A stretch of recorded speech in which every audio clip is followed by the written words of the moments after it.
Мен айтып коер элем, 2025 биздин улуттук коопсуздук мамлекет комитети үчүн, деги эле Кыргызстаныбыз үчүн, бүткүл биздин мамлекетибиз үчүн өтө жемиштүү жылдардан болду. Экономикабызды карасак дагы, коомдук абалды карасак дагы, саясий абалды карасак дагы, бардык жактан жемиштүү жылдардан болду. Мындай жемиштүү жыл мындан ары дагы уланыш керек. Ошондуктан биз эмне кылышыбыз керек?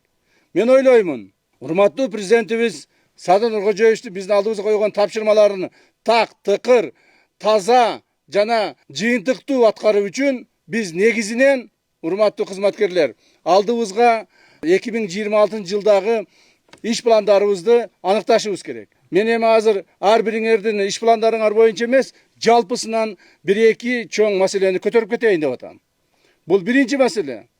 Урматтуу кызматкерлер, биз ошол мамлекетибиздеги тынчтыкты, стабилдүүлүктү орнотуу үчүн көптөгөн ар түрдүү атайын операцияларды өткүзөбүз.